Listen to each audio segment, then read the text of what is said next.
제가 음성어를 하겠습니다.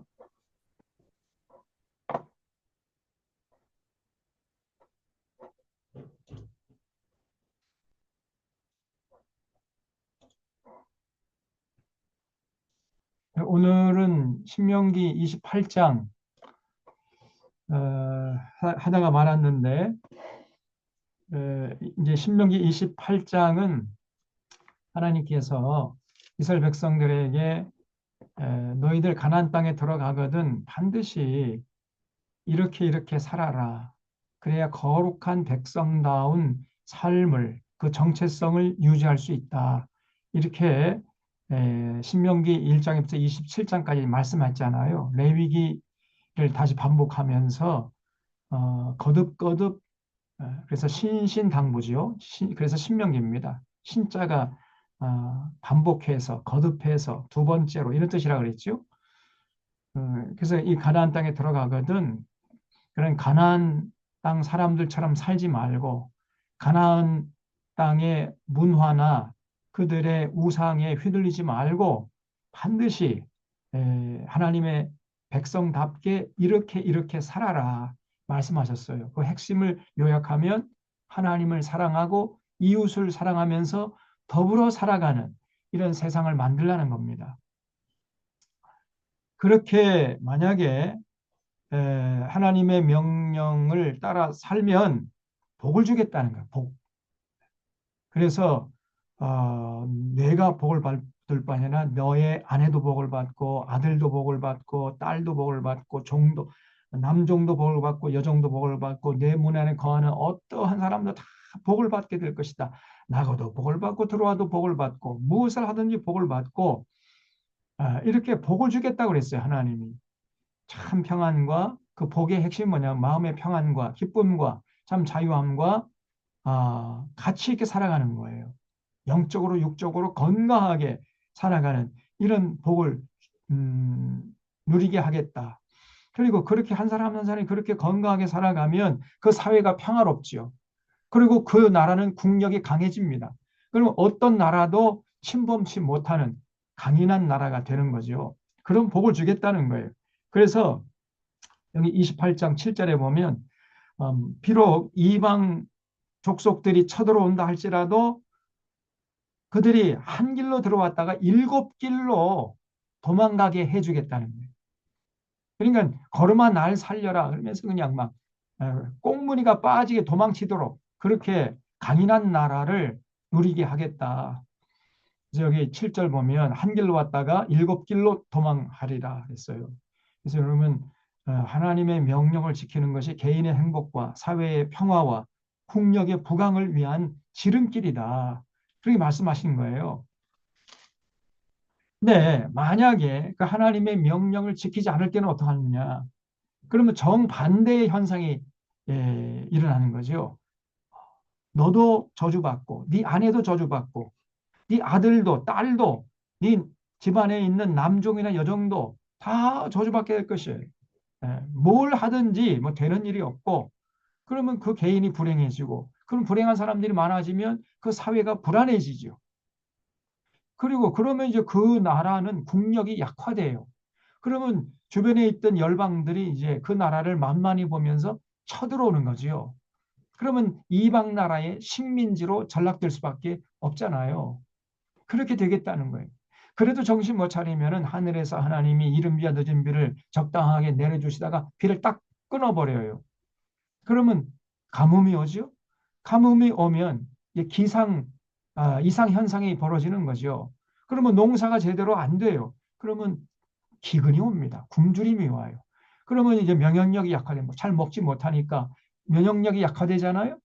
그러면 그 틈을 타서 또 전염병이 옵니다. 전염병. 그러면 국력이 약화돼요. 그러면 저 이방 군대가 쳐들어와가지고 식민지로 전락되고 남자들은 다 총알바지로 잡혀가고 여자들은 이방 군인들에 의해서 성폭행당하고 이런 끔찍한 비극적인 역사를 기록하게 될 것이라는 거예요.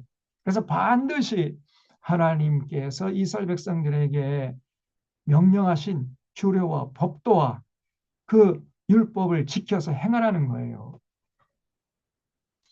여기 28장 15절부터 28장 끝까지 68장까지 전부 다 만약 지키지 않을 때 저주하겠다는 내용이에요. 여기서 벌써 우리가 알 수 있는 것이 이스라엘 하나님께서 이스라엘 백성들의 미래를 염려하고 걱정하고 있다는 것을 알 수 있습니다. 그래서 지킬 때 복 주겠다는 말보다도 지키지 않을 때 저주하겠다는 말이 네 배나 많아요. 분량상으로 네 배가. 이건 뭘 말하냐면 벌써 하나님이시기 때문에 이스라엘 백성들이 가나안 땅에 들어가서 하나님의 규례와 법도와 명령을 따르지 않을 것을 내다보고 계셨어요. 그러니까 하나님이죠. 그래서 신신당부하는 겁니다. 자꾸만 똑같은 말을 반복하는 거예요. 얘들아, 너희들 반드시 가나안 땅에 들어가거든. 너희들의 행복을 위해서, 너희들의 참 평안과 기쁨과 행복한 삶을 위해서 내가 너희들에게 명령한 그 규례와 법도 명령 따라야 된다. 따를 거지? 따라야 돼. 그렇지 않으면 너희들 불행해진다. 그럼 너희들 그 땅에서 오래 못 살아. 자꾸만 반복해서 똑같은 말씀을 계속 하시는 거예요. 그래서 여기 15절 보겠습니다. 15절부터 제가 쭉 한번 읽을게요.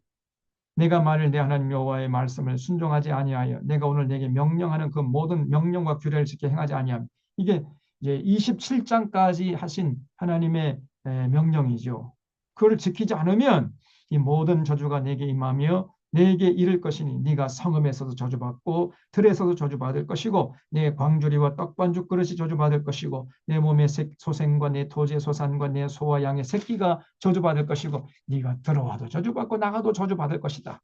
네가 악을 행하여 그를 잊음으로 내 손으로 하는 모든 일에 여호와께서 저주와 혼란과 책망을 내리사 망하며 속히 파멸하게 하실 것이며 여호와께서 내 몸에 연병이 들게 하사 내가 들어가 차지할 땅에서 마침내 너를 멸하실 것이며 여호와께서 폐병과 열병과 염증과 학질과 한재와 풍재와 썩는 재앙으로 너를 치시리니 이 재앙들이 너를 따라서 너를 진멸하게 할 것이라. 내 머리 위에 하늘은 노시 되고 내 아래의 땅은 철이 될 것이며 여호와께서 비 대신에 티끌과 모래를 내 땅에 내리시리니 그것들이 하늘에서 내 위에서 내리 마침내 너를 멸하리라. 하늘에서는 비가 와야 되는데 하늘에서 내리는 게 뭐냐면요. 비 대신에 모래가 내려요. 모래. 예. 바짝 마른 땅에서 막 바람이 부니까 그 모래가 그냥 하늘에서부터 바람이 휩쓸려 가지고 머리 위로 떨어지는 거예요. 그렇게 하겠다는 겁니다. 그리고 25절에 여호와께서 내 적군에서 너를 패하게 하시리니 네가 그들을 채로 한 길로 나가서 그들 앞에서 7길로 도망. 거꾸로 옵니다. 지킬 때에는 적군이 한 길로 들어왔다가 7길로 도망하지만은 지키지 않을 때에는 이스라엘 백성들이 한 길로 갔다가 7길로 도망하게 될 것이라는 거예요. 그래서 또 내 땅의 모든 나라 중에 흩어지고 내 시체가 공중의 모든 새와 땅의 짐승들의 밥이 될 것이나 그것들을 쫓아줄 자가 없을 것이며 여호와께서 애굽의 종기와 치질과 괴혈병과 피부병으로 너를 치시리니 면역력이 약화되니까 잘 먹지 못하니까요. 그러면 온갖 전염병이 도는 거예요.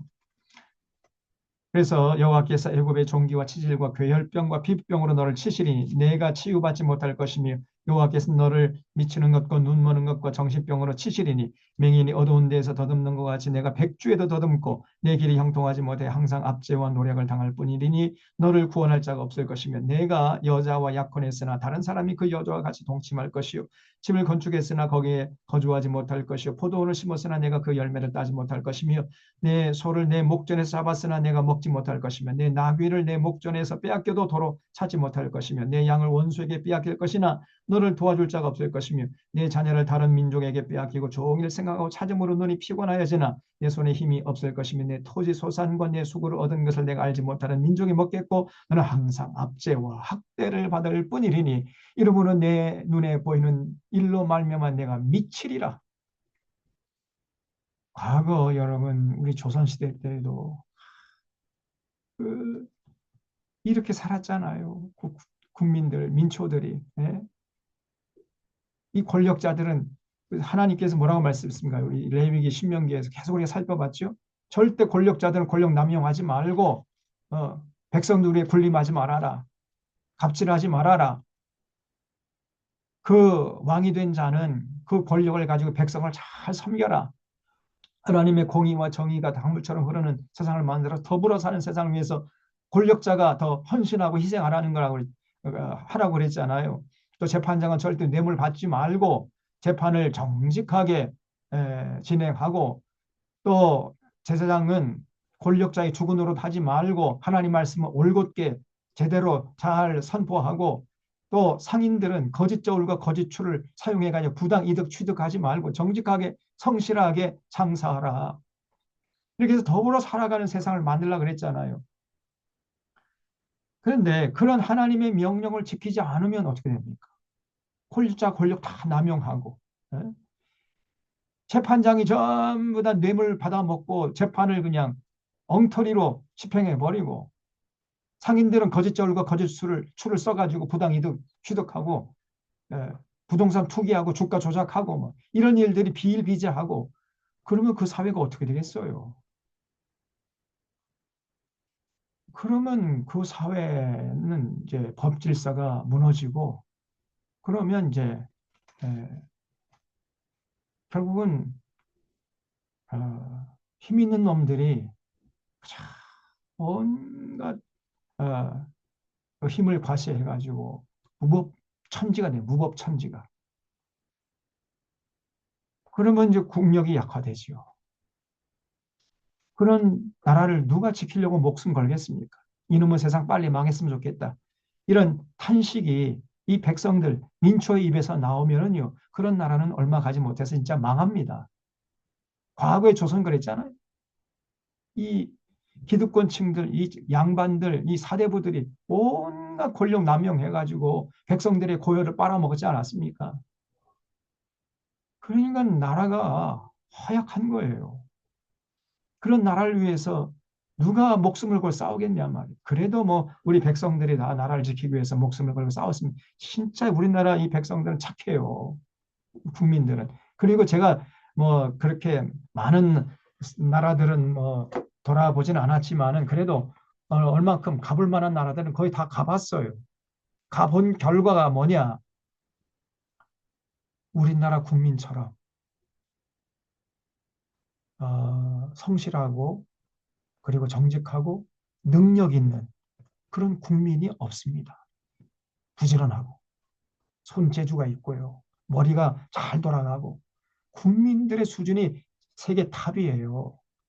그런데 이 상류층에 한 줌도 안 되는 이 기득권 요놈들이 지금 부패했단 말이죠. 요놈들이. 그래서 이렇게 지금 나라가 어지럽습니다. 그래서 이 지금 상류층 5% 이것만 딱 떼가지고 저 동해 바다에 갖다 버리면은 이 나라가 진짜 살만한 나라가 될 거예요. 그 조선 시대 이후로 여전히 그 상류층들은요 한 번도 제거되지 않았습니다. 단 한 번도. 여전히 이 사람들이 팔색조예요. 그냥 시대에 따라서 얼마나 그, 자기의 처신을, 처세술이 좋아, 이 사람들이. 예, 그래가지고, 그, 뭡니까? 변신의 귀재입니다, 변신. 변신의 변신을 거듭하는 거예요.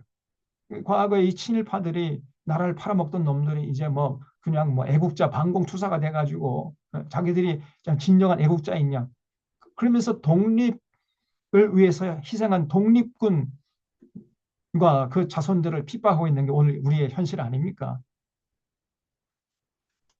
어, 그래서 정말 이 하나님의 명령, 이것이 여전히 오늘 이 시대에 유효합니다. 하나님 사랑하고 이웃 사랑하면서 더불어 사는 그 하나님의 정의와 공의가 강물처럼 흐르는 이런 세상을 만들라. 그런 세상을 만들지 않으면은 그 나라는 얼마 못 가서 망한다는 거예요. 그 핵심이. 과거에 조선시대 우리가 그걸 경험했잖아요. 그, 그리고, 어,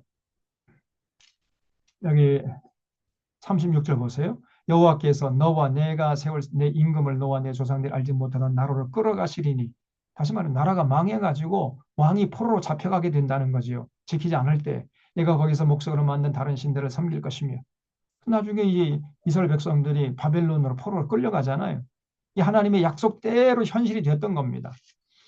여호와께서 너를 끌어가시는 모든 민족 중에서 내가 놀람과 속담과 비방거리가 될 것이라. 내가 많은 종자를 들에 뿌릴지라도 메뚜기가 먹음으로 거둘 것이 적을 것이며 내가 포도원을 심고 가꿀지라도 벌레가 먹음으로 포도를 따지 못하고 포도주를 마시지 못할 것이며 모든 경내에 감람나무가 있을지라도 열매가 떨어짐으로 그 기름을 내 몸에 바르지 못할 것이며 내가 자녀를 낳을지라도 그들이 포로가 되므로 너와 함께 있지 못할 것이며 내 모든 나무와 토지 솟아는 메뚜기가 먹을 것이며 너희 중에 우고하는 이방인은 점점 높아져서 내 위에 뛰어나고 너는 점점 낮아질 것이며 그는 내게 구워줄지라도 너는 그에게 구워주지 못하리니 그는 머리가 되고 너는 꼬리가 될 것이라. 하나님의 규례 법도와 명령 따르지 않으면요 그런 나라는 절대로 머리가 되지 못하고 꼬리가 됩니다. 그 사회가 건강치 못하니까 절대로 문화적으로 다른 나라를 지도할 수 있는 그 자리에 갈 수가 없어요. 하나님의 규례 법도와 명령을 잘 지켜가지고 그런 그 상태에서 문화가 꼽히게 되면 그러면 그 사회는 건강하게 됩니다. 모든 사람들의 인권이 보장되고 모든 사람들이 참 인간다운 대접을 받게 되고 그러면 그 사회는요 아주 강력한 힘을 가져요.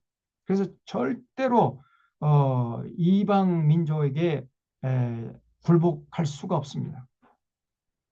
그래서 머리가 될 줄 알고 꼬리가 되질 않아요. 그러나 하나님의 규례 법도 명령을 팽개쳐 버리고 그저 권력자들은 자기 권력을 제 뱃속 챙기는 데 혈안돼 있고 그 뭐 재판이 다 붙게 되고 뭐 상인들이 전부 다 부정직하게 그냥 오직 돈 이렇게 해가지고 그 황금에 눈이 더 멀어버리고 이런 문화를 만들게 되면요.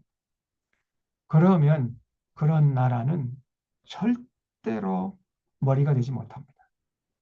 항상 이제 이방 민족에게 침략받아가지고 꼬리 노릇을 할 수밖에 없어요.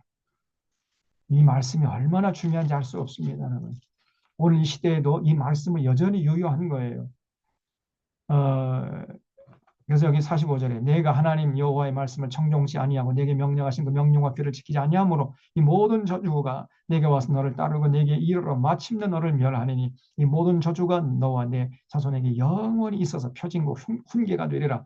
내가 모든 것이 풍족하여도 기쁨과 즐거운 마음으로 내 하나님 여호와를 섬기지 아니함으로 말미암아 내가 줄이고 목마르고 헐벗고 모든 것이 부족한 중에서 여호와께서 보내사 너를 치게 하실 적군을 섬기게 될 것이니. 그렇죠? 하나님 명령을 지키지 않으면요 국력이 약화돼 가지고 이방의 식민지로 전락돼요.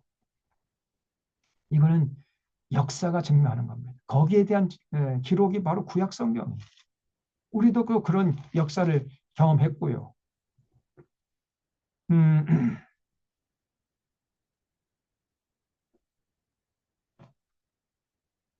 그리고 여기 48절 하반절에 그가 철멍에를 내 목에 메고 마침 너를 멸할 것이라. 곧 여호와께서 멀리 땅끝에서 한 민족을 독수리가 날아오는 것 같이 너를 치러 오게 하시리니 이방 군대를 하나님 보내시겠다는 거죠. 그래서 결국은 뭐 아수르 군대가 왔고 또 바벨론 군대가 왔잖아요. 또 애국 군대가 쳐들어오고 이스라엘 백성들이 그냥 수백 년 동안 외적의 침략을 받아가지고 고생을 했던 것입니다. 바로 그걸 그 근본 원인이 뭐냐면 이스라엘 백성들의 생명과 평안을 위한 하나님의 명령을 걷어차버린 거예요. 이 사람들이. 이 사람들이요. 예배를 등한히 했기 때문이 아닙니다. 예배, 다시 말해 제사는 열심히 드려요. 재물도 많이 갖다 바쳤어요. 기도도 많이 했어요. 찬양도 많이 했어요. 딱 한 가지 부족한 게 뭐냐면 삶의 현장에 나가서 하나님의 명령대로 살지 않았어요. 권력자는 권력 남용하고 재판장은 다 뇌물 받아 먹고 뇌물 받아 처먹고 상인들은 전부 다 부정직하게 눈속임 해가지고 부당이득 취득하고 부동산 투기하고 주가 조작하고 아니 부동산 투기하고 주가 조작한 그 가족이 이 나라의 대통령 일가가 돼 있으니 이 나라가 망하지 않는 것이 기적 중의 기적입니다 지금.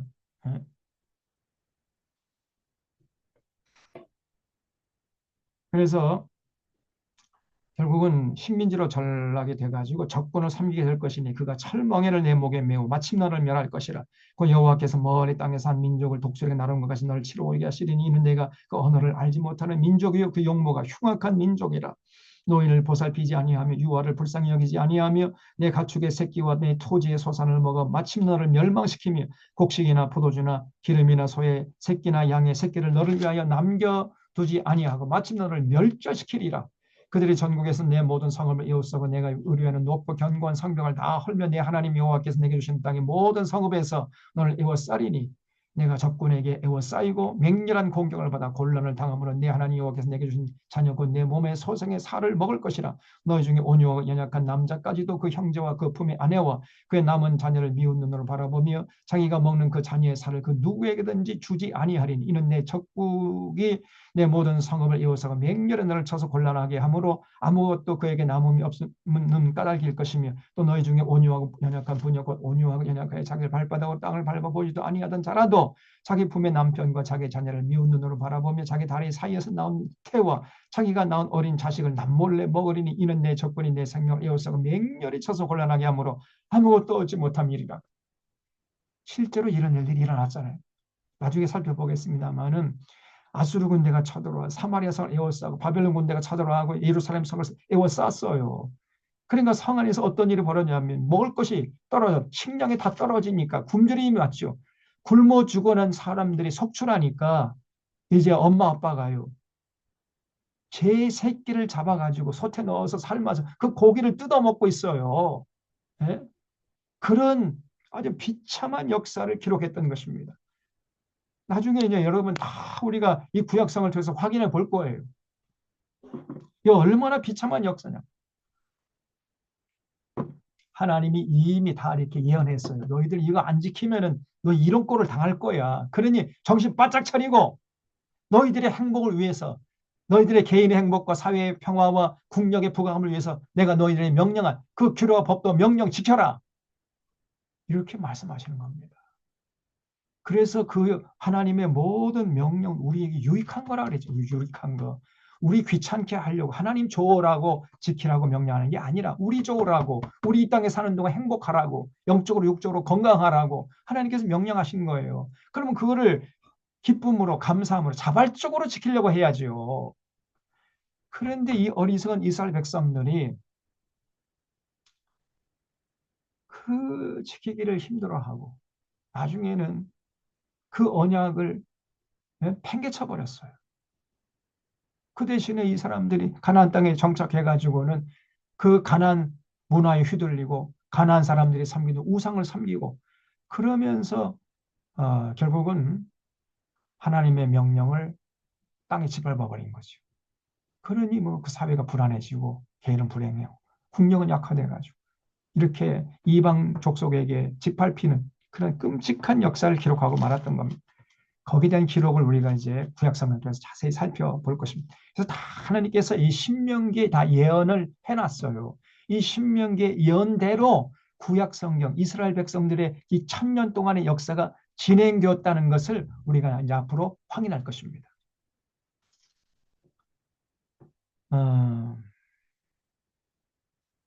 그래서 하나님께서 복과 저주를 약속했어요. 복은 뭐냐? 하나님의 명령을 지키는 거예요. 예배 열심히 드리는 거 아닙니다. 그거는 기본이에요, 기본. 헌금 많이 바치면 복 받는다. 새빨간 거짓말입니다, 여러분. 한국교회 강단에서 뭐 혁기정에서 뭐 헌금 많이 하면 복 받는다고 어떤 목사는요. 헌금 많이 하면 복 받으니까 복 받을 것을 미리 알고 헌금을 복 주기 전에 헌금을 미리 심으라는 심으라. 복을 심으라 막 이런 식으로. 야,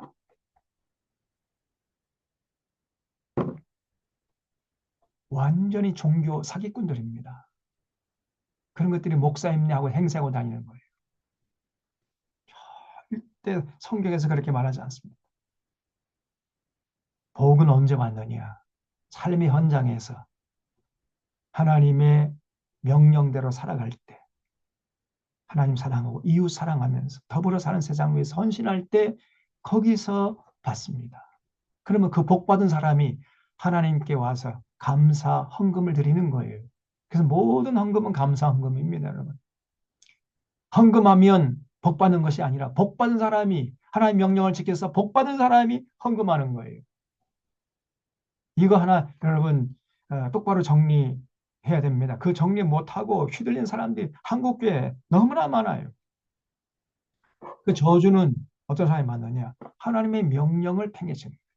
하나님 명령. 삶의 현장에서 제 속에 오른 대로, 제 생각대로, 제 욕심대로, 제 습관대로, 제 감정이 시키는 대로 이렇게 살아가는 사람, 그런 사람은 저주받는다는 거예요. 꼭 여러분 기억해야 돼요. 이 하나님의 이 약속은 절대로 땅에 떨어지지 않습니다. 반드시 현실이 돼요. 우리 하나님은 인생이 아니시므로 시건치 아니하신다 그랬어요. 세상 사람들은 자기 한 말을 자기가 부정하잖아요. 윤석열 보세요. 입만 열면 거짓말을 해야 되지 않습니까? 근데 우리 하나님은 절대 그런 하나님이 아닙니다. 우리 하나님은 한번 말씀하시면 그 말씀은 반드시 현실이 됩니다. 이루어져요. 그래서 우리가 이 하나님의 명령을 정말 무겁게 들어야 돼요. 무겁게. 그다음에 29장에서는요. 29장부터 34장은 추가된 율법입니다.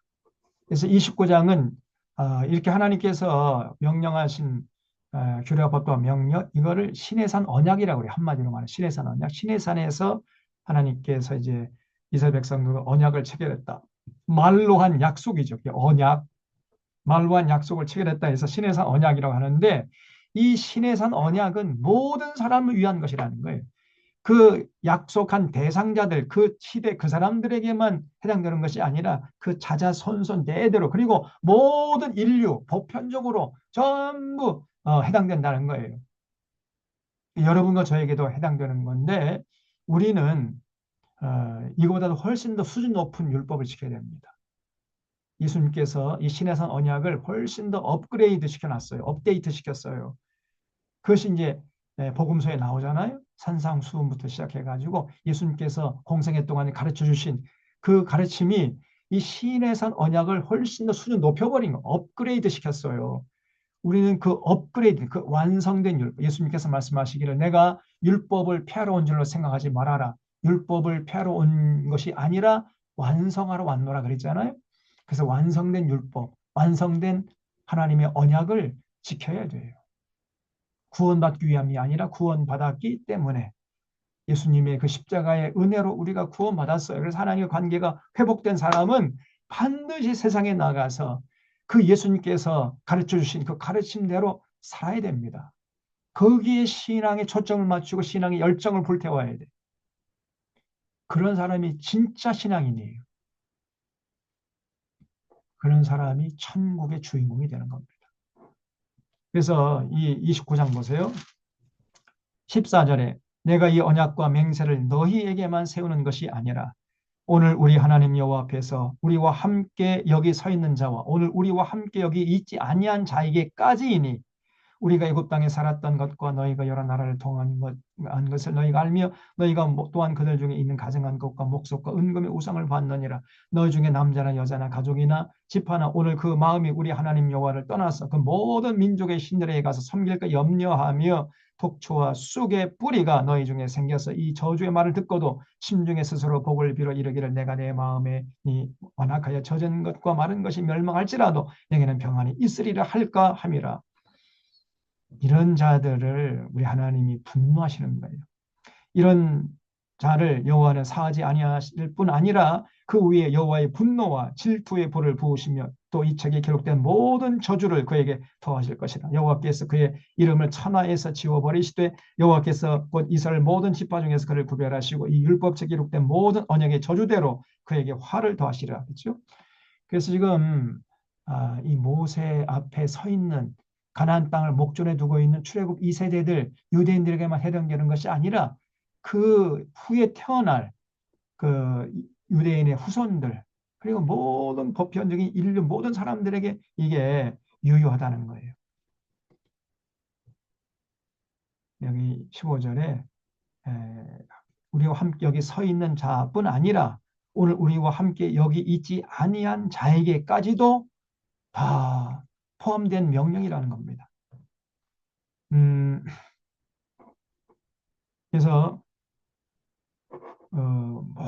우리가요 이 명령을 정말 심각하게 듣고 그 명령의 핵심은 결국은 사랑으로 살아가는 거. 하나님 사랑과 이웃 사랑, 또 줄이면 사랑이죠. 사랑의 삶을 살아라. 이렇게 말씀하시는 거예요. 그다음에 30장에서는 이제 복 받는 길이 뭐냐? 다른 거 아니라 하나님의 명령 지키는 거예요. 그게 복 받는 길이에요. 30장 1절에 내가 내게 진술한 모든 복과 저주가 내게 임함으로 내가 내 하나님 여호와로부터 쫓겨간 모든 나라 가운데서 이 일이 마음에서 기억나거든. 너와 내 자손이 내 하나님 여호와께로 돌아와 내가 오늘 내게 명령한 것을 온전히 따라 마음을 다하고 뜻을 다하여 여호와의 말씀을 청종하면 내 하나님 여호와께서 마음을 돌이키시고 너를 긍휼히 여기사 포로에서 돌아오게 하시되 내 하나님 여호와께서 흩으신 그 모든 백성 중에서 너를 모으시리니 내 쫓겨간 자들이 하늘가에 있을지라도 네 하나님 여호와께서 거기서 너를 모으실 것이며 거기서부터 너를 이끄실 것이라. 네 하나님 여호와께서 너를 네 조상들이 차지한 땅으로 돌아오게 하사 네가 다시 그것을 차지하게 하실 것이며 여호와께서 또 내게 산을 향하사 너를 네 조상들보다 더 번성하게 하실 것이며 네 하나님 여호와께서 내 마음과 내 자손의 마음에 할례를 베푸사 너로 마음을 다하며 뜻을 다하여 네 하나님 여호와를 사랑하게 하사 너로 생명을 얻게 하실 것이다. 그랬죠?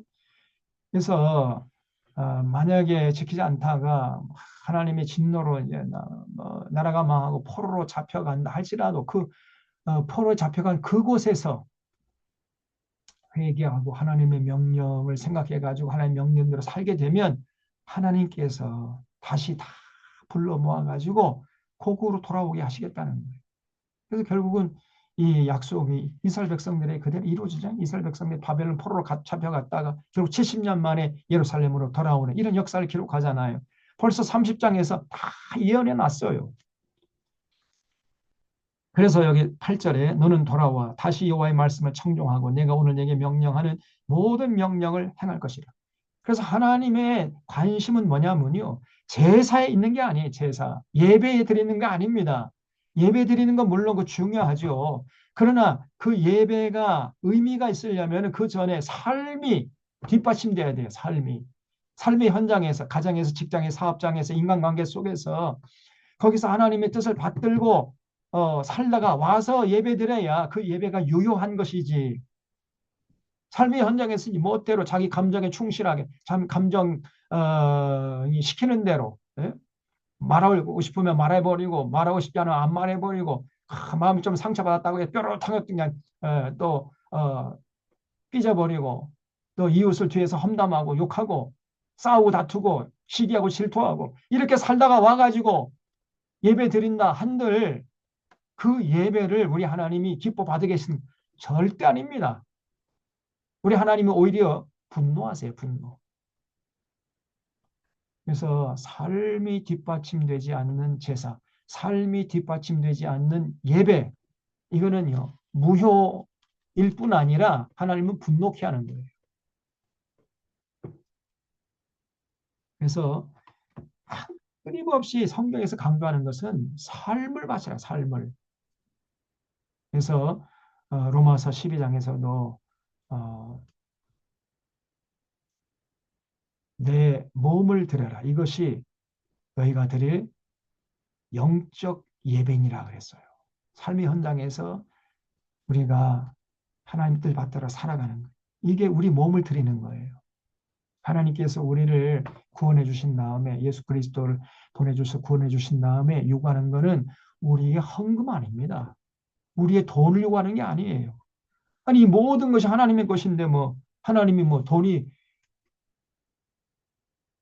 없어서 돈을 요구하시는 분입니까? 이 모든 우주 만물이 하나님의 건데 하나님이 요구하시는 것은 뭐냐면 우리의 삶이에요. 삶의 현장에서 하나님의 뜻대로 살아가면 우리가 행복하고 평안과 기쁨과 자유를 만끽하면서 이렇게 가치 있게 살아가요. 그런 모습을 보고 싶어 하시는 거예요. 하나님이. 그러면서 하나님이 기쁨을 얻는 것입니다. 이게 하나님의 은혜를 갚는 비결이에요.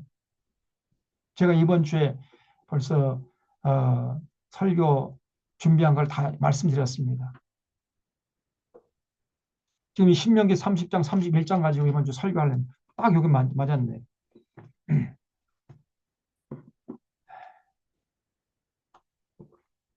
그래서 하나님의 모든 관심과 요구는 구원받은 자는 삶의 현장에서 하나님의 명령을 지키면서 살라는 거예요. 그래야 참 평안과 기쁨, 참 자유함을 누릴 수 있습니다. 어디에도 얽매이질 않고 참 강인한 삶을 살아가게 돼요. 그런 모습을 하나님이 보고 싶어 하는 겁니다. 왜냐하면 우리를 사랑하시기 때문에. 그래서 여호와의 말씀을 정종하여 일곱 책에 기록된 모든 명령과 규례를 지키고 내 마음을 다하고 뜻을 다하여 내 여호와께 돌아오면 내 하나님 여호와께서 내 손으로 하는 모든 일과 내 몸의 소생과 내 가축의 새끼와 내 토지 소산을 많게 하시고 내게 복을 주시되 곧 여호와께서 내 조상들을 기뻐하신 것과 같이 너를 다시 기뻐하사 내게 복을 주시리라. 내가 오늘 내게 명령한 이 명령은 내게 어려운 것도 아니고 먼 것이 아니라. 그래서 제가 하나님의 모든 명령은 두 가지 특징이 있다 그랬죠. 첫 번째는 우리에게 유익한 것이라 그랬어요. 10절까지는 바로 그런 얘기입니다. 하나님의 명령, 우리를 위한 거, 우리. 하나님 위한 게 아니고 우리 위한 겁니다. 우리. 그 다음에 두 번째는 우리가 지킬 수 있는 것이에요. 그래서 profitable과 passable입니다. 두 가지 특징, 영어로 하면 그 2P라고 제가 명명을 했는데 전 세계에서 이 2P라고 말 요약한 사람은 저밖에 없을 거예요. 하나님의 모든 명령은 2P다. 첫 번째는 profitable, 두 번째는 passable이에요. 하나님의 명령은 어려운 것이 아니고요. 먼 데 있는 게 아닙니다. 얼마든지 우리가 마음만 먹으면 지킬 수 있는 것이에요. 그렇기 때문에 지키라고 명령하시지 지킬 수 없는 것을 지키라고 요구하시는 불의한 하나님이 아니란 말이에요. 그래서 12절에 하늘에 있는 것이 아니니 내가 이르기를 누가 우리를 위하여 하늘에 올라가서 그 명령 우리에게로 가지고 와서 우리에게 들려 행하게 하려 할 것이 아니고 이것이 바다 밖에 있는 것이 아니기 때문에 내가 이르기를 누가 우리를 위하여 바다를 건너가서 그 명령 우리에게로 가지고 와서 우리에게 들려 행하게 하려 할 것도 아닙니다.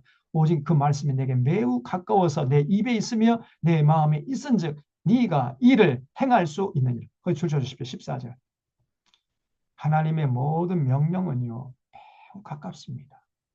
마음만 먹으면 얼마든지 우리가 할 수 있는 거예요. 근데 그걸 안 지키려고 하는 건 핑계가 안 된다는 거예요. 네가 지금 나 하는 못합니다. 핑계가 안 돼요. 할 수 있어요. 할 수 있기 때문에 하라고 요구하시는 것입니다. 네 마음이 있으니 네가 이를 행할 수 있느니라. 보라, 내가 오늘 생명과 복과 사망과 화를 내 앞에 두었나니 내가 오늘 내게 명령하여 내 하나님 여호와를 사랑하고 모든 길로 행하며 명령과 규례와 법도를 지키라 하는 것이라. 그리하면 내가 생존하며 번성할 것이고 내 하나님 여호와께서 내가 가서 차지할 땅에서 내게 복을 주실 것임이니라. 그러나 네가 만일 마음을 돌이켜 듣지 아니하고 유혹을 받아 다른 신들에게 절하고 그를 섬기면 내가 오늘 너에게 선언하노니 내가 반드시 망할 것이다. 예외 없이 망해요. 역사가 증명하는 겁니다. 그리고 구약 성경이 그걸 분명하게 우리에게 외치고 있어요. 반드시 망해요. 너희가 요단을 건너가서 차지할 땅에서 너의 날이 길지 못할 것이니라. 그래서 이스라엘 백성들이 가나안 땅에 정착했다가 곧 망해버립니다. 북이스라엘 망해버리고 남유다 또 망해버리고 다 망했어요. 그래서 너의 날이 길지 못할 것이니라. 내가 오늘 하늘과 땅을 보러 너에게 증거를 삼노라. 내가 생명과 사망과 복과 저주를 내 앞에 두었은즉 너와 내 자손이 살기 위하여 생명을 택하고 내 하나님 여호와를 사랑하고 말씀을 청종하며 또 그를 의지하라 그랬죠. 그래서 우리 앞에 두 가지 갈래길이 나옵니다. 복된 길이 있고 저주길이 있고요. 생명길이 있고 사망길이 있어요. 천국길이 있는가 하면 지옥길이 있습니다. 그 두 갈래 길에서 우리가 책임지고 선택하고 우리가 책임을 져야 돼. 우리가 선택하고 우리가 책임져야 돼. 내가 선택하고 내가 책임져. 누가 대신해 주는 게 아니에요. 하나님이 우리에게 선택할 수 있는 자유를 주셨습니다. 자유의지 주셨어요. 하나님이. 이 자유의지는 모든 생명체 중에서 인간에게만 주어진 거예요. 인간에게만. 다른 모든 생명체들은요. 자유의지가 없습니다. 인간만 자유의지가 있어요. 그래서 내가 선택하고 그 선택한 그 결과에 대한 책임을 내가 져야 돼. 그 인생이에요. 그래서 반드시 살기 위해서 생명을 택해야 돼. 생명길, 복된 길, 그 천국길을 선택해야지. 예. 그 저주길, 사망길, 지옥길을 선택하면 어떻게 되냐 말이에요. 그래서 제가 늘 강조하는 게 뭐냐면 열심보다 중요한 것은 방향이다 그랬어요. 그 적어놓으세요. 열심보다 중요한 것은 방향이다. 방향을 잘 선택해야 돼. 이쪽으로 가는 것이 생명길인데 예? 사람들이 이쪽으로 가지 않고 저쪽으로 가버려요. 그건 사망길이에요. 사망길에서 열심을 내면 낼수록 더 빨리 망합니다. 이 생명길을 선택해가지고 거기서 조금 뭐 게으름을 피고 피곤하다고 앉아있고 뭐 노닥거린다 할지라도 거기는 여전히 사망길이에요. 제가 쉬운 비유를 들면은 광양에서 서울 가려면은요 서울행 기차를 타거나 버스를 타야 되잖아요. 네? 그 서울행 버스를 타고 그 안에서 졸든지 주무신다 하더라도 도착하는 것은 서울이잖아요. 그런데 서울 가려고 하는 사람이 부산행 기차를 타버려요. 대구행 기차를 타버려요. 그러면 그 대구행 기차를 타가지고 거기서 아무리 뭐 졸지도 않고 주무시지도 않으면서 그냥 할렐루야 찬양하고 밤새 철야 기도한다 할지라도 도착하는 것은 서울이 아니고 대구입니다. 그 사망길이에요. 그래서 방향이 중요한 겁니다. 방향. 열심을 내기 전에 어느 길이 올바른 방향인가 이거를 잘 분별해 가지고 신중하게 선택해서 그 길에서 열심을 내야 의미가 있는 것이지. 아니 방향을 제대로 선택하지 않고 올바른 잘못된 방향을 선택해 거기서 열심을 내면 어떻게 되는 거예요? 대부분의 사람들이 그렇습니다. 방향의 중요성을 몰라요. 그래서 내가 복과 저주를 너 앞에 두었은즉 너 자손은 살기 위하여 생명을 택하라. 생명길을 택해야 됩니다. 이거는 우리가 해야 돼요. 하나님이 해주지 않습니다. 우리의 인격과 우리의 지식과 재능과 우리의 지혜를 다 총동원해 가지고 어느 길이 생명길인가 이거를 잘 선택해서 우리가 책임지는 겁니다.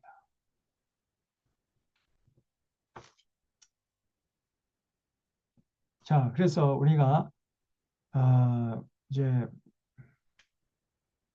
뭘 해야 되는지 분명히 이제 과제가 떠올랐죠. 분별해야 돼요. 분별력이 있어야 되고요. 통찰력이 있어야 돼요. 그 분별력과 통찰력이 있으려면 어떻게 되는가? 하나님의 말씀 앞에 서야 된다는 거예요. 그래서 31장에서 반드시 성경 강좌를 실시하라고 하나님이 명령하시는 겁니다. 우리가 어느 길이 복된 길이고 어느 길이 저주길인가 어느 길이 생명길이고 사망길인가 어느 길이 천국길이고 지옥길인가 이거를 분별할 수가 있어야 될 거 아닙니까? 그래야 생명길을 선택할 거 아니에요. 그 분별력이 없으면 안 됩니다. 그래서 분별력이 있으려면 반드시 성경 말씀 앞에 서야 돼요. 그래서 하나님이 31장 이제 9절에 보면요. 반드시 성경 강좌를 하라고 명령하세요. 모세가 이 율법을 써서 여호와의 언약궤를 매는 레위 자손 제사장들과 이스라엘의 모든 장로에게 주고 모세가 그들에게 명령하 이르기를 매 7년 끝에 곧 면제년의 초막절에 면제년이라는 것은 안식년이라고 그랬죠. 출급한 해를 기점으로 해가지고 7년마다 면제년을 지키는 건데 그 면전이 되면은 빚을 진 사람의 빚도 탕감해 주라 그랬잖아요. 농사 짓지 않는 것은 뭐 당연한 것이고 빚까지도 이웃의 빚을 탕감해 줘라. 그래서 면제해 주라. 그래서 면제년이에요. 그리고 면제년 해에 초막절. 초막절이라는 것은 이스라엘 백성 우리로 하면은 추수감사주일입니다. 1년 농사 다 끝낸 다음에 하나님의 은혜에 감사하는 절기가 초막절이에요. 8일 동안 지키는 절기인데 그 초막절에 하나님께 나와서 감사하고 앉아 있는 것이 아니라 뭘 해야 되냐면 성경 강좌하라는 거예요. 온 이스라엘이 내 하나님 여호와 그가 택하신 곳에 모일 때 이 율법을 낭독하여 온 이스라엘에게 듣게 할 곧 백성의 남녀와 그 남자뿐만 여자들까지 전부 불러 모으라. 또 어린아이까지도 다 불러 모으라는 거예요. 어린아이들. 그래서 여러분 저희 유치부 아이들이나 저 유년부, 초등부, 소년부, 중고등부 학생들, 청년까지 전부 다 불러 모으라는 거예요. 그들 빼면 안 됩니다. 오히려 제가 해보니까요. 에이, 뭐 초등학생 정도는 조금 어려울 수 있겠습니다만은 중학생 이후 중학생 정도 되면요. 성경 말씀을 제대로 가르치기만 하면 다 알아들을 수 있습니다. 오히려 그 순수한 마음속에 하나님의 말씀을 심을 수 있는 적기예요, 그게. 그 중고등부 학생 시절에 성경 강좌를 반드시 해야 돼요. 이 나이가 조금 지각에 들면은요, 세상 여러 가지 상처도 많고 또 세상의 어떤 그 기존의 어떤 사상들이 다 들어와서 이미 굳어져 있기 때문에 하나님 말씀을 가르쳐 줘도 잘 변화가 안 돼요. 그러나 이 중고등부 학생들에게 성경을 가르쳐 주잖아요. 놀랍게 변화됩니다.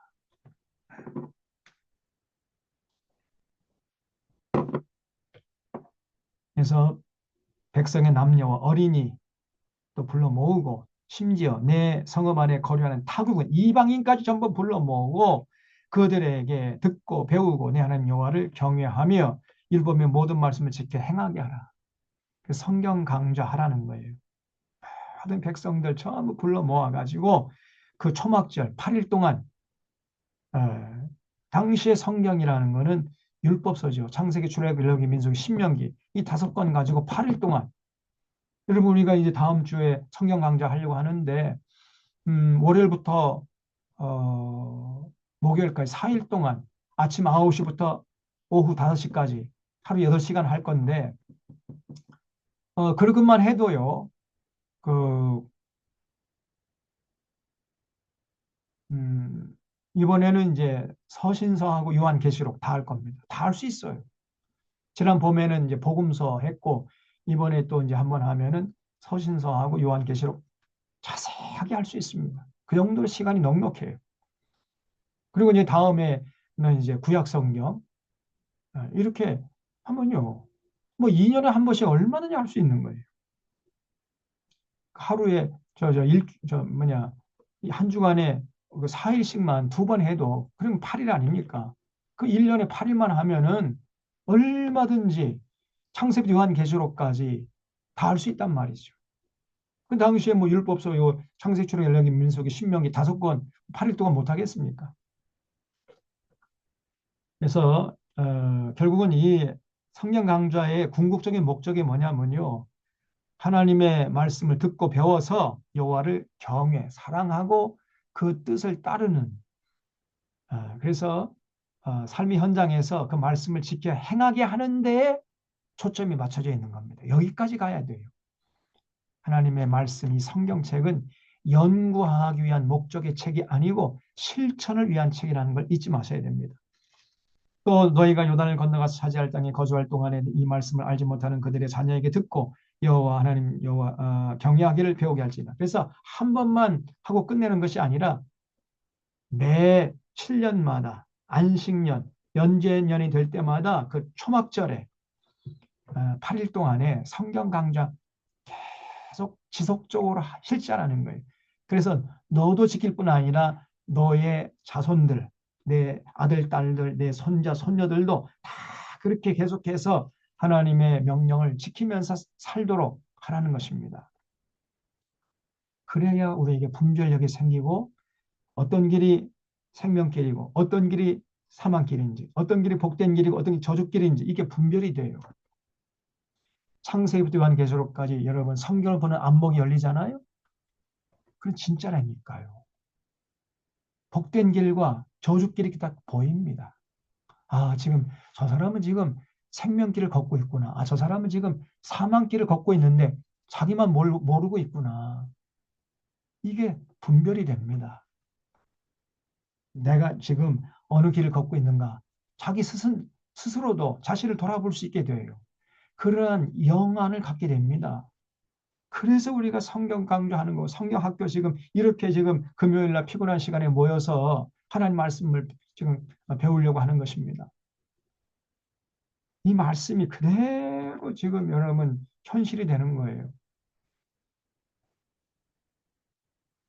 그래서 너뿐 아니라 너희 자녀들에게도 듣고 하나님 여호와 경외하기를 배우게 하기 위해서 7년마다 한 번씩 성경 강좌하라. 이렇게 명령하십니다. 그래서 어, 하나님이 계속해서 걱정이 되시는지 뭐 이렇게 또다시 똑같은 얘기를 거의 반복해서 하시는데 우리가 생각 한 말씀은 하시면 됐지 뭐 잔소리 하시나 이렇게 생각할 정도로 계속해서 반복해서 말씀하세요. 31장 14절 보세요.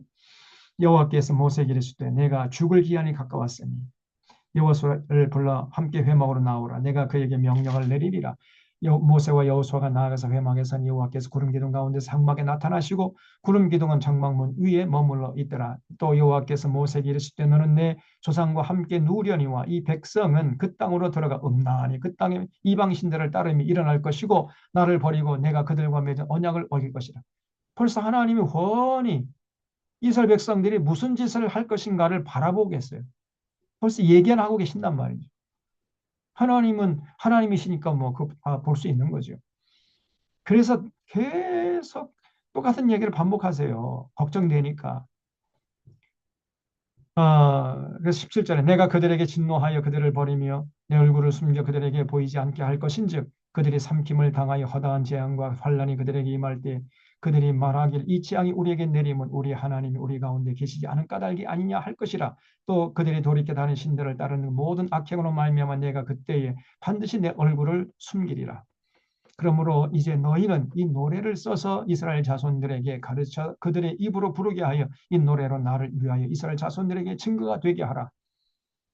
그래서 하나님께서 생각한 지혜가 뭐냐면요. 이스라엘 백성들이 매 7년마다 그 초막절에 성경 강좌를 해가지고 하나님 사랑하고 이웃 사랑하는 그 하나님의 규례 법도와 명령을 잊어버리지 않게 하는 그 방법으로서 노래를 지라는 노래. 가사를 쓰고 곡절 붙여가지고 이스라엘 백성들에게 부르게 하라는 거예요. 그러면은 그 노래 부르다가 그렇구나. 성경 강조해야 되겠구나. 하나님 말씀 앞에 서는 거 중요한 것이구나. 그걸 깨닫게 되고 성경 가지고 계속 하게 될 것이라는 거예요. 여러분 노래가요 굉장한 힘이 있습니다. 노래.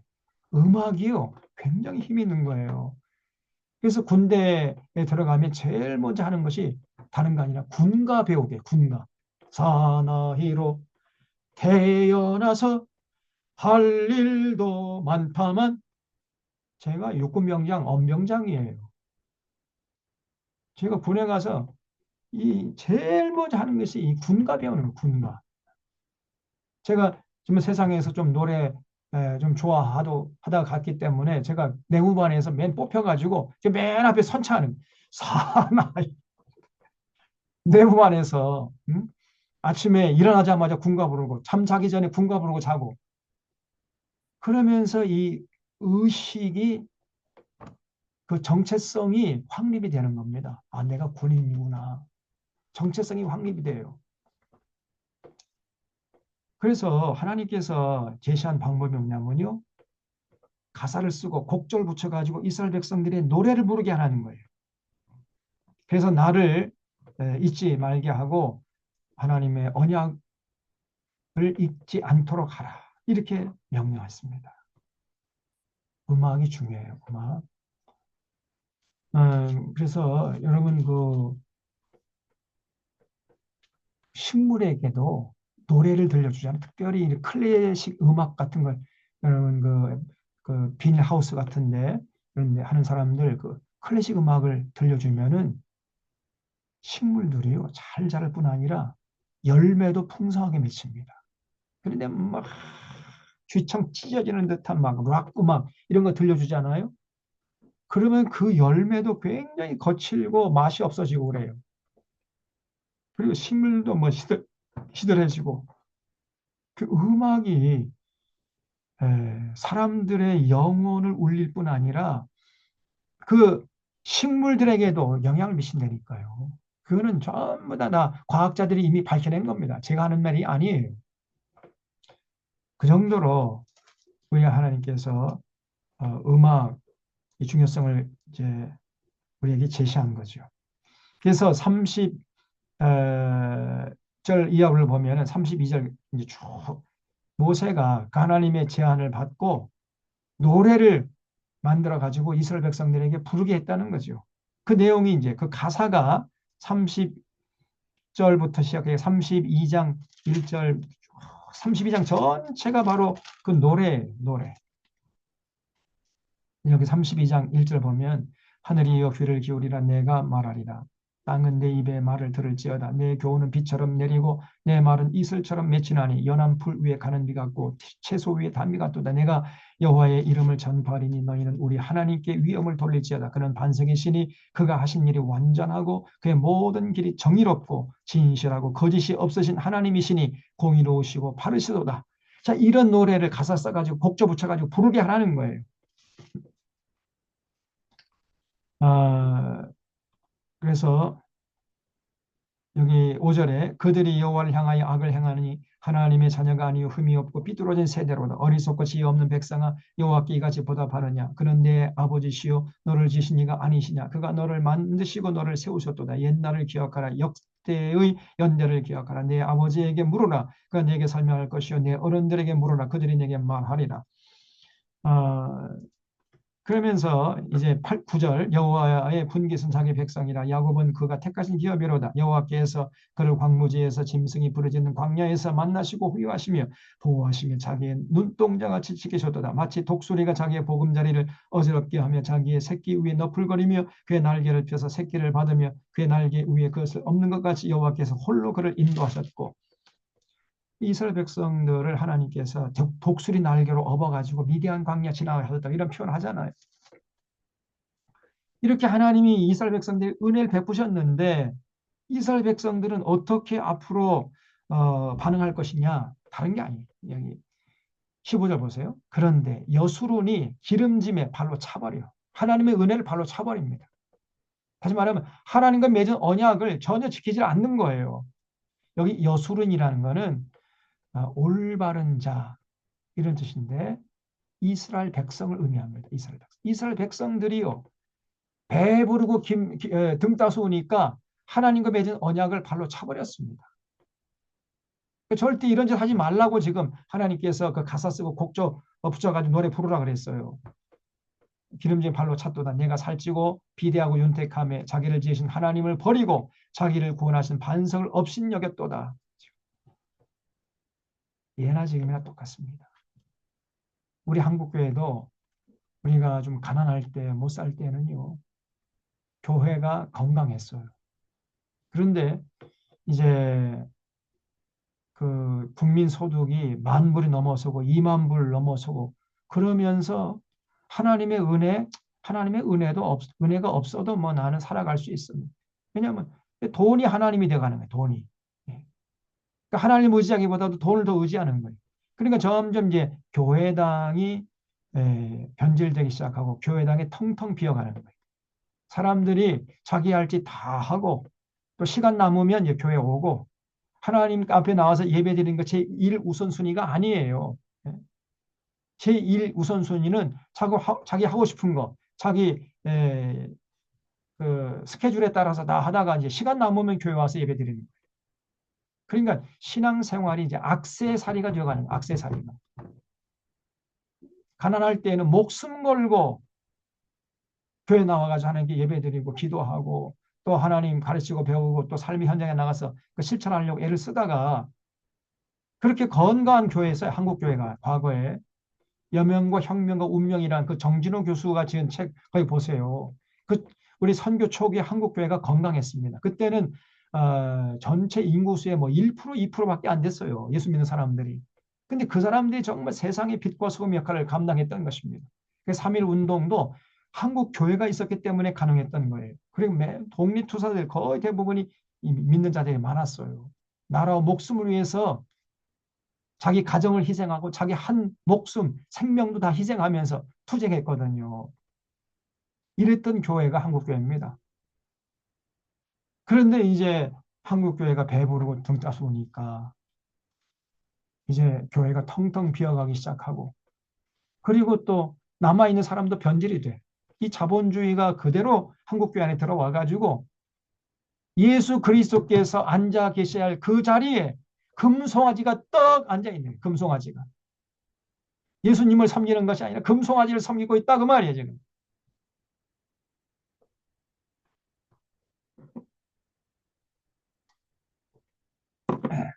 그래서 이 15절 말씀 똑같아요. 이스라엘 백성들이 그러했던 것입니다. 이스라엘 백성이 가나안 땅에 들어가 정착해 가지고 잘 먹고 살자고 배부러 등 따스우니까 그 하나님의 은혜를 발로 차버렸어요. 하나님과 맺은 언약 발로 팽개쳐버리고 발로 짓밟아버렸습니다. 살찌고 비례하고 윤택함에 자기를 지으신 하나님을 버리고 자기를 구원하신 반석을 업신여겼도다. 그들이 다른 신으로 그의 질투를 일으키며 가정한 것으로 그의 진노를 격발했도다. 그들은 하나님께 제사하지 아니하고 귀신들에게 하였으니 곧 그들이 알지 못하는 신들. 참 이것들이 우상 숭배에 빠진 거예요. 근래 들어온 새로운 신들 너희의 조상들이 두려워하지 아니하던 것들이로다. 너를 낳은 반석을 내가 상관하지 않고, 너를 낳은 반석이 누구죠? 예수 그리스도, 여호와 하나님이죠. 그 여호와 하나님을 섬게 되는데 여호와 하나님이 아무런 상관하지 않았다는 거예요.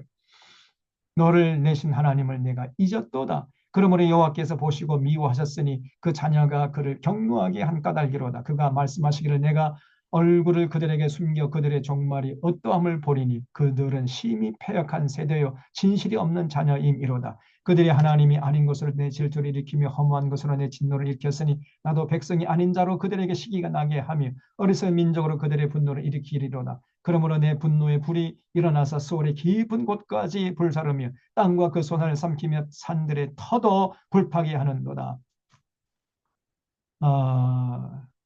24절에 그들이 주림으로 죄악하며 불같은 더위와 독한 질병에 삼켜질 것이라. 내가 들짐승의 이와 티끌에 기는 것의 독을 그들에게 보내리로다. 밖으로는 칼에 방 안에서는 놀람에 멸망하리니 젊은 남자도 처녀도 백발 노인과 함께 젖 먹는 아이까지도 그러하리로다. 이런 일들이 실제로 그대로 일어났어요. 이스라엘 역사 속에서. 하나님의 언약을 팽개친 결과로 이 하나님의 예언이요 그대로 현실이 됐습니다. 우리 하나님의 말씀은요 공허한 말잔치가 아닙니다. 공약, 빌공짜 공약이 아니에요. 진짜 그대로 현실이 됩니다.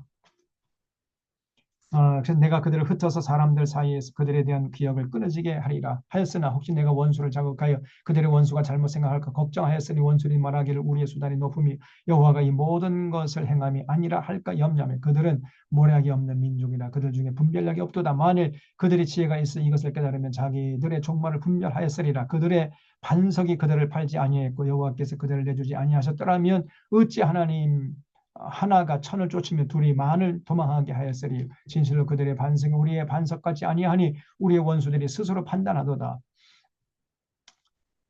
이는 그들의 포도나무는 소돔의 포도나무요 고모라의 밭의 소산이라. 그들의 포도는 독이 든 포도이니 그 송이는 쓰며 그들의 포도주는 뱀의 독이요 독사의 맹독이라. 자, 이런 이 가사를 써가지고 거기다 곡조를 붙여서 계속 부르라 그랬어요. 그래서 여기 44절 보세요. 모세와 눈의 아들 여호수아. 여기 호세아라고 나왔는데 이 호세아가 바로 여호수아입니다. 눈의 아들 여호수아죠. 그래서 어딘 데에서는 호세아라고 번역을 해놨고 여기는 또 호세아라고 번역을 해놨죠. 그래서 이것도 번역할 때 그 여러분 동일 번역의 원칙에 따라서 여호수아라고 이렇게 해놔야죠. 호세아, 여호수아 똑같은 말이에요. 눈의 아들 여호수아가 와서 이 노래의 모든 말씀을 백성에게 말하여 들리니라. 모세가 이 모든 말씀을 온 이스라엘에게 말하기를 마치고 그들에게 이르되 내가 오늘 너희 중에 너희에게 증언한 모든 말을 너희의 마음에 두고 너희의 자녀에게 명령하여 이 율법의 모든 말씀을 지켜 행하게 하라. 이는 너희가 헛된 일이 아니라 너희의 생명이니 이로 말미암아 너희가 요단을 건너가 차지할 그 땅에서 너희 날이 장관이라. 47절 줄 쳐주십시오. 우리가 하나님의 규례법도와 명령을 배워가지고 말씀을 실천하는 것, 이거는 헛된 일이 아닙니다. 이거는요, 우리의 생명, 다시 말하면 우리의 존재의 근거예요. 우리가 이 땅에서 가치 있게 살아갈 수 있게 만드는 근거가 된단 말이죠. 반드시 모든 사람들은 이 하나님의 규례와 법도와 명령에 관심을 가지고 마음에 새기고 실천을 하려고 해야 돼요.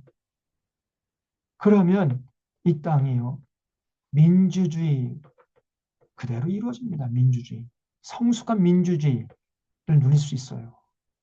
아주 차원 높은, 수준 높은 민주사회를 이루게 되고 그 속에서 모든 사람들이 인간다운 대접을 받으면서 인권의 보호를 받아가면서 이렇게 아름답게 살아가는 세상이 되는 것입니다. 그리고 그 나라는 아주 강력한, 부강한 나라가 돼요. 반드시 이걸 지켜야 되는데 결국은 예수 믿는 사람조차도 에 관심이 없어요. 그러니 뭐 이 나라가 어떻게 되겠습니까?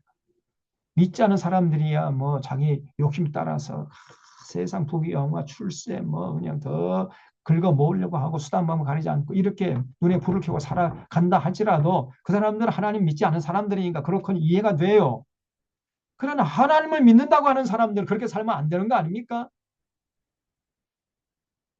뭔가 좀 다른 점이 있어야지. 열심히 교회는 나오는데 세상에 나가서는요 똑같아. 아니 믿지 않은 사람들보다 훨씬 더 세속적으로 살아간다니까. 더 욕심 많고 더 돈 좋아하고 더 높아지려고 더 출세하려고 막 혈안돼 있고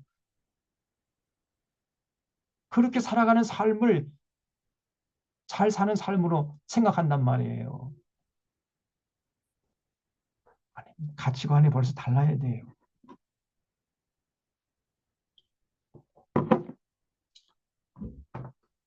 그래서 하나님의 명령을 지키는 게 우리의 생명입니다. 그렇게 이 우리의 생명대로 생명을 위해서 우리가 하나님의 명령을 지킬 때 너희가 요단을 건너가 차지할 땅에서 너의 날이 장구. 그 젖과 꿀이 흐르는 땅에서 오래 살 수 있어요. 건강하게. 그러나 그렇지 않으면 하나님이 허락하신 땅이라 할지라도 그 땅에서 쫓겨나게 될 것이라는 거예요. 그래서 48절 바로 그날에 여호와께서 모세에게 말씀하여 이르시되 너는 여리고 맞은편 모압 땅에 있는 아라 바림 산에 올라가 느보 산에 이르러 내가 이스라엘 자손에게 기업으로 준 땅 바란 땅을 바라보라. 내 형 아론이 호르 산에서 죽어 그의 조상에게로 돌아간 것 같이 너도 올라가는 이 산에서 죽어 내 조상에게로 돌아가리라. 그러니까 너는 가나안 땅에 못 들어간다 그랬죠. 느보산에 올라가서 거기서 가나안 땅 바라보다가 거기서 너 인생을 맞춰라 말씀하셨어요. 이는 너희가 신광야 가데스의 무리와 물가에서 이스라엘 자손 중 내게 범죄한 내 거룩함을 이스라엘 자손 중에서 나타내지 아니한 까닭이라. 무리마에서 이 모세가 지팡이로 반석을 2번 쳤잖아요. 그것이 이제 원인이 되었고 또 더 중요한 목적은 지도자가 바뀌어야 돼요. 교체가 돼야 됩니다. 그래야 저 어리석은 이스라엘 백성들이 가나안 땅에 들어가서 새 시대가 시작된 줄 알고 정신을 차릴 거 아니겠느냐. 그러니까 너 모세야, 너 미안하지만 너는 가나안 땅에 들어가면 안 돼. 너는 그냥 이 느보란에서 너의 사명은 여기까지야. 너는 여기서 이 생을 맞춰라. 이렇게 말씀하신 하나님. 52절에 내가 비록 내가 이스라엘 자손에게 주는 땅을 맞은편에서 바라보기는 하려니와 그리로 들어가지는 못하리라. 그래서 모세도요 사실 굉장히 가나안 땅에 들어가고 싶었습니다. 그러나 하나님이 허락하지 않아서 하나님 알겠습니다. 딱 단념하고 느보산에 올라가서 거기서 죽었어요. 33장에 모세의 이제 축복은 마지막으로 이제 모세가 죽기 전에 이스라엘 자손들 12지파를 향해서 일일이 한 지파씩 축복을 하는 내용이 33장에 좀 나옵니다. 그래서 33장 2절에 그가 일렀으되 여호와께서 시내산에서 오시고 세일산에서 일어나시고 바란산에서 비추시고 1만 성도 가운데 강림하셨고 여기 1만 성도라는 게 딱 10,000명이라는 얘기가 아니고요. 매우 큰 무리를 말하는 겁니다. 1만이란 말이 에바바야. 히브리 말로 에바바. 그래서 그 에바바란 말이 만이란 뜻이에요. 일만, 일만, 만, 일십백, 천만, 만이라는 뜻인데 이거는 매우 큰 물이다 이런 뜻이 있습니다. 그래서 큰 백성들이 모이는 가운데 강림하셨고 그의 오른손에는 그들을 위해 번쩍이는 불이 있도다. 여호와께서 백성을 사랑하시나니 모든 백성 성도가 그의 수중에 있으며 주의 발 아래에 앉아서 주의 말씀을 받는도다. 얼마나 아름다운 모습입니까? 모든 백성들이 하나님 말씀 앞에 참 이렇게 앉아가지고 귀를 쫑긋 세워가지고 하나님 말씀을 듣는 그 장면을 생각해 보면요 가슴이 설레잖아요. 이 나라 이 국민들이 전부 다 주일날 하나님 말씀 앞에 와 성경 강좌를 통해 가지고 하나님의 규례 법도와 명령을 배우고 익히고 그 규례 법도를 마음에 새기고 삶의 현장에 실천하면 어떻게 되겠습니까? 이 나라는 하나님 보호하서 우리나라 만세예요. 아무리 저 미국 놈들, 저 일본 놈들, 저 러시아, 또 중국 이 짱깨들이 이 나라를 넘본다 할지라도 절대로 이 나라는요 넘볼 수 없습니다. 무너지질 않아요. 하나님 보호하시기 때문에. 이 길이 이 동북아시아, 이 반도에 자리 잡은 이 대한민국이 생존할 수 있는 비결입니다.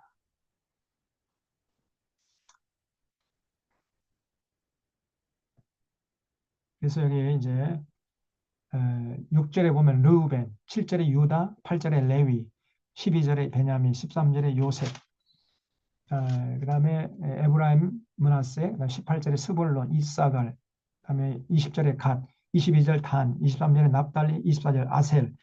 그래서 한 지파 지파마다 모세가 축복을 하는 장면이 쭉 나오고요. 34장에 보면은 드디어 이제 모세가 자기 사명 잘 감당하고 하나님 품에 안겨요. 34장 1절에 모세가 모압 평지에서 느보산에 올라가 여리고 맞은편 비스가 산 꼭대기에 이르매 여호와께서 길랏 온 땅을 단까지 보이시고 또 온 납달리와 에브라임과 므낫세의 땅과 서해까지 유다 온 땅과 네겝과 종려나무의 서급 여리고 골짜기 평지를 소알까지 보이시고 여호와께서 그에게 이르시되 이는 내가 아브라함과 이삭과 야곱에게 맹세하여 그의 후손에게 주리라 한 땅이라 내가 내 눈으로 보기에 하였거니와 너는 그리로 건너가지 못하리라 하시매 이 여호와의 종 모세가 여호와의 말씀대로 모압 땅에서 죽어 벳볼 맞은편 모압 땅에 있는 골짜기에 장사되었고 오늘까지 그의 묻힌 곳을 아는 자가 없느니라. 모세의 무덤을 찾을 수가 없게. 왜 그랬을까요? 모세의 무덤이 어디인지 알게 되면 더 하나님 섬기지 않고 모세의 무덤을 또 섬길 거 아니에요. 응? 그래서 모세의 묻힌 곳을 알 수 없도록 했단 말이죠. 7절 모세가 그래서 여러분 죽어가지고 뭐 또 무덤을 크게 화려하게 조성하는 거 아무런 의미 없습니다. 그 유교에 불과한 유교. 예? 아니 죽은 다음에 무슨 뭐 무덤 그렇게 화려하게 그게 무슨 의미가 있는 거예요? 모세는 자기 묻힌 건 아는 자도 없게 했는데 모세 무덤도 어딘지 모르게 죽었단 말이죠. 7절에 모세가 죽을 때 나이 120세였으나 그의 눈이 흐리지 아니했고 기력이 쇠하지 아니하였. 야, 저는 이 7절이 진짜 부럽습니다. 모세는요. 죽을 때 나이가 120세, 120세에 죽었는데 그때 눈이 흐리지 않고 기력이 쇠하지 아니한 상태로 죽었다. 그러니까 어제까지만 해도 팔팔하게 이리 뛰고 저리 뛰다가 그날 밤에 어젯밤에 이제 잠자다가 하나님 품에 안겨버린 거예요. 야, 얼마나 이 멋진 죽음입니까?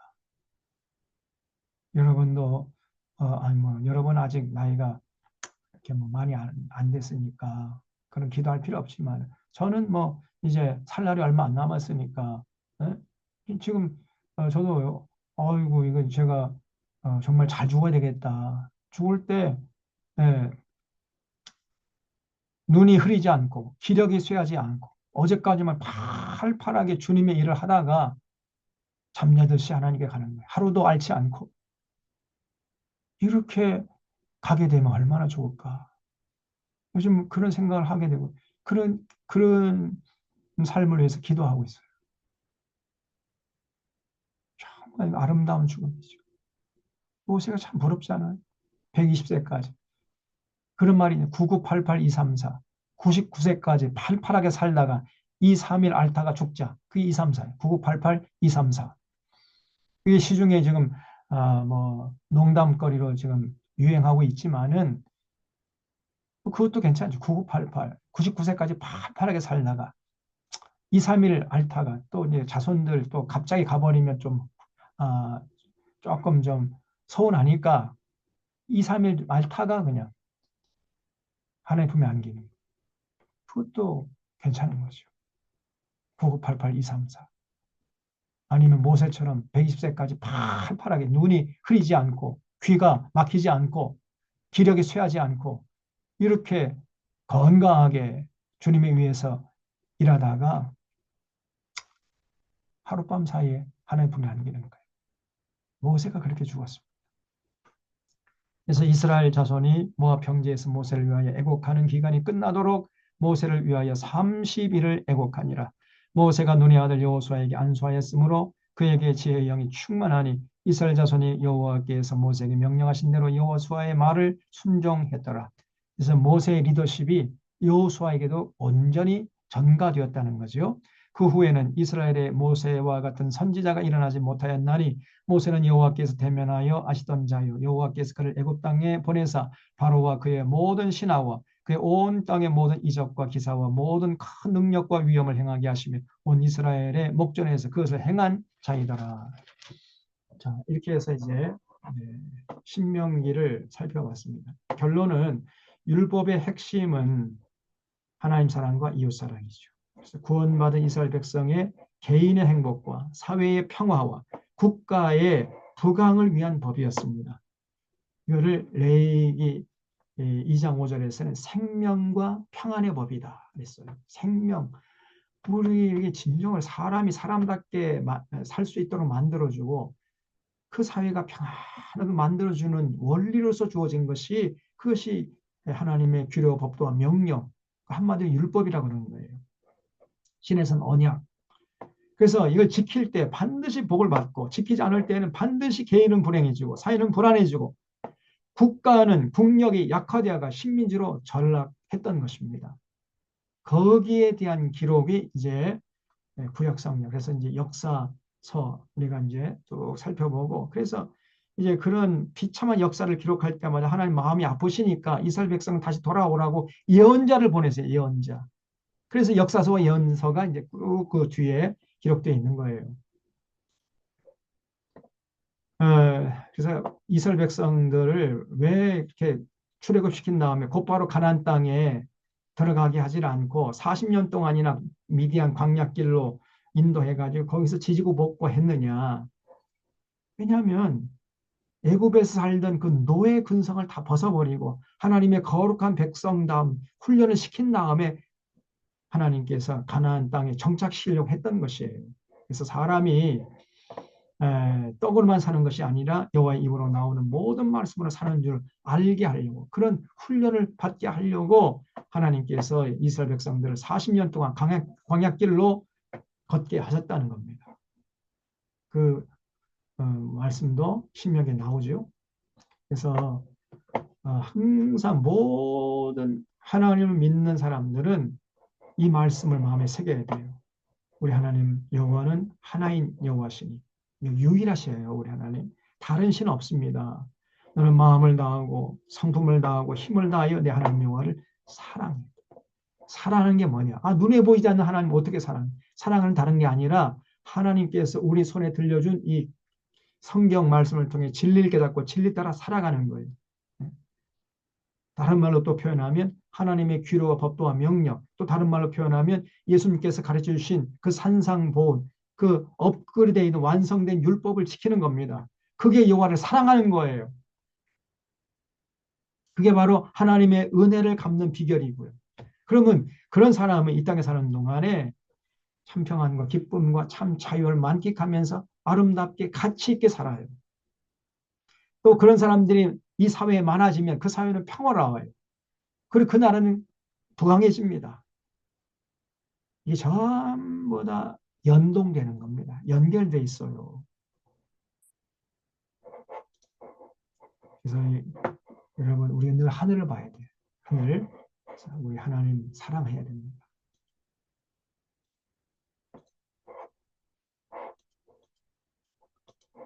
음, 다음에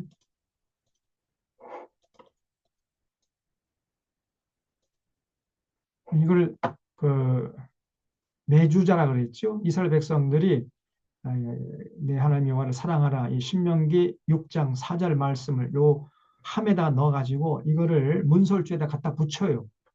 들어가며 나가며 이거를 이제 이렇게 손에 대고 입에 이제 자기 대면은 그 하나님의 축복이 자기에게 임한다. 이렇게 거의 부적같이 되어버렸어요. 사실은 그게 아니고 들어가며 나가면서 아 그렇지 마음을 다하고 뜻을 다하고 힘을 다하고 여호와를 하나님을 사랑해야지. 다시 말하면 삶의 현장에서 하나님께서 가르쳐주신 대로 더불어 사는 세상을 위해서 헌신해야지. 다시 한번 마음속에 새기라고 문설주에 붙이라고 했는데 지금 이스라엘 백성들은 지금 이대로 하거든요. 이대로 하긴 하는데 이 사람들이 그냥 딱 이렇게 손을 대고 문설주에 붙어 있는 그 이 매주자 손을 대고 그다음에 그 손을 자기 입에 대면은 하나님의 복이 자기한테 임한다. 이렇게 믿고 있어요. 그게 부적이죠, 부적. 그러니까 이스라엘 백성들이 이제 엉터리들입니다. 이렇게 다 이스라엘 백성들 집에 가면은 이 벽에 이런 매주자라는 이 뚜껑을 열면 이 속에 신명기 6장 4절 이 구절이 들어 있습니다. 그래서 넌 마음을 다하고 성품을 다하고 힘을 다하니 하나님 여호와를 사랑하라. 요 한 구절만 하나님께서 벽에 붙이라고 허락하시는 거예요. 그래서 어떠한 구절도 벽에 붙이면 안 되고요. 요 구절, 신명기 6장 4절 5절 이스라엘아 들으라 오직 내 하나님 여호와 하나님은 유일하시니 마음을 다하고 성품을 다하고 힘을 다해 하나님 여호와를 사랑하라. 요 구절만 벽에 붙여 놓으라고 하나님이 허락하셨어요. 초막절 성경 강좌 지금도 이스라엘 백성이 이렇게 합니다. 초막절 성경 강좌. 그래서 8일 동안에 여기 이 랍비들이 여기 이마에 다 까만 육각형 상자를 이렇게 이마에 붙였죠. 신명기 6장에 보면은 내 미간에 붙여 표를 삼고 내 손목에 매어 표를 삼아라 그랬잖아요. 그래서 미간에 붙이고 또 손목에 이렇게 맵니다. 이게 전부 다 손목에 여기 있잖아요. 손목에 매가지고 육각형 상자 안에 신명기 6장 4절 5절 말씀이 들어있어요. 그래서 하나님이 이 미간에 붙이고 그다음에 왼손에다가 또 붙이라 그랬어요. 그래서 이 왼손에 붙여가지고 딱 이렇게 되면은 이 심장에 딱 닿도록 그렇게 하라는 겁니다. 전부 다 왼손이죠. 왼손. 이 사람도 왼손이 여기 왼손이잖아요. 왼손. 이 사람도 왼손에. 그래서 왜 오른손에 차지 않고 왼손에 차냐? 심장이 왼쪽에 있잖아요. 그래서 하나님을 사랑하라는 이 구절을 미간에 붙이고 심장에 붙이라는 거예요. 여러분, 미간이 하는 일이 뭐예요? 이 머리가 하는 일이 뭡니까? 생각을 관장하는 거죠. 이성을 관장하는 것이고, 심장은 뭐죠? 하트, 감정을 관장하는 거예요. 감정을 통제하는 거죠. 심장이잖아요. 마음, 하트. 그리고 여기 머리는 이성을 관장하고. 그래서 우리가 생각하는 것도요, 아무렇게 생각하면 안 됩니다. 하나님을 사랑하는 차원에서 통제를 받아가면서 생각을 해야지, 자기 멋대로 생각하고, 자기 속에 옳은 대로 생각하고, 이러면서 자기 멋대로 살아가면 안 된다는 거예요. 또, 이 하트의 대라는 것도 마찬가지입니다. 우리가 감정 생활할 때 내 감정에 충실하게 살면 안 돼. 우리 감정도요, 하나님 사랑하는 그 말씀에서 통제를 받아가면서 감정 생활이 되어야 된단 말이죠. 많은 사람들이 너 감정에 충실해. 네 감정대로 너 하고 싶은 대로 해. 맨날 하나님의 뜻이 어떻고 하나님의 명령이 어떻고 그런 거 따지지 말고 너 하고 싶은 대로 네 마음이 흘러가는 대로 그렇게 살아봐라. 이게요. 마귀의 달콤한 속성입니다. 그렇게 살면 반드시 불행해집니다. 반드시 불행해져. 여러분들이 누리는 모든 자유가 순식간에 사라져 버려요. 그걸 보고 마귀가 이제 좋아하는 거죠. 절대로 우리 감정대로 살면 안 되고 우리 생각대로 살면 안 돼요. 우리는 하나님을 사랑하는 차원에서 생각하고 하나님을 사랑하는 차원에서 감정 생활로 작동이 되도록 해야 돼요. 우리 감정도. 그러려면은 항상 하나님의 명령 앞에 서야 되고요. 성경 강좌, 성경 말씀 앞에 우리가 항상 서야 됩니다. 이거는 우리 호흡이 끊어지는 그 순간까지 계속돼야 되고요. 우리만 할 것이 아니라 우리 자손 대대로 해야 됩니다. 그래서 우리 자녀들로 듣고, 그래서 우리 자녀들도 우리와 마찬가지로 하나님 영화 경외하기를 배우게 해야 돼요. 아니 우리만 복 받고 우리 자녀 대해서 끊어지면 어떻게 되는 거예요? 우리만 천국 가고 우리 자녀들은 지옥 가면 되겠습니까 그게? 그래서 우리뿐 아니라 우리 자녀들에게도 하나님의 말씀을 듣도록 배려를 해야 되고요. 부모된 입장에서는 자녀들이 하나님 말씀을 들을 수 있는 기회를 제공해야 돼요. 그게 훌륭한 부모입니다. 뭐 좋은 대학 들어가라고 강조는 많이 하는데 성경 강조한다고 해도 자기 자녀들에게 성경 강조에 참여하라고 전혀 권고하지도 않아요, 부모가. 그런 부모는 부모 책임을 다하는 게 아니에요.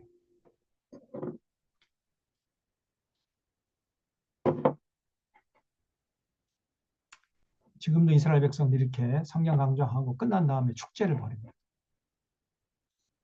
네. 자, 그래서 오늘 신명기 좀 하고 그다음 여호수아 시간 되면 나가려고 했는데 시간이 다 돼가지고요. 여호수아서는 이제 다음 주부터 하려고 했습니다. 여호수아서부터는 이제 역사서가 시작돼요. 신명기까지는 율법서, 창세기, 출애굽기, 민수기, 신명기 이 5권이 율법서라고 그러고 그 다음에 이제 여호수아부터는 이제 이스라엘 역사에 대해서 쭉 이제 살펴갈 것입니다. 다음 주부터는 역사서 여호수아 통해서 은혜와 진리를 나누도록 하겠습니다.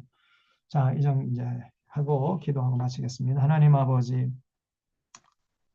한 시간 동안도 저희들 집중할 수 있도록 인도하시고 특별히 신명기를 통해서 하나님께서 우리를 구원하신 다음에 우리에게 요구하는 것이 무엇인지 잘 분별할 수 있도록 인도해 주신 것을 감사드리옵나이다.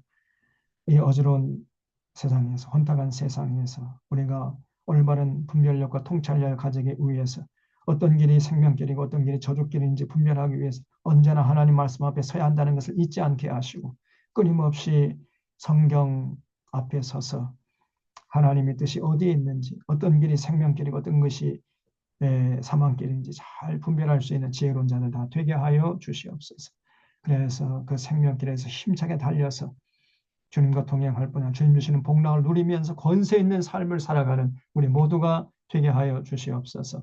한 주간 동안의 삶도 주님께 온전히 부탁드리옵고 감사하오며 예수님의 이름으로 기도하옵나이다. 네, 수고하셨습니다. 한 동안 경청해 감사합니다. 주셔서 감사드립니다. 고맙습니다. 감사합니다. 네, 수고해요. 감사합니다. 감사합니다. 다음 고맙습니다. 주에 하겠습니다. 네.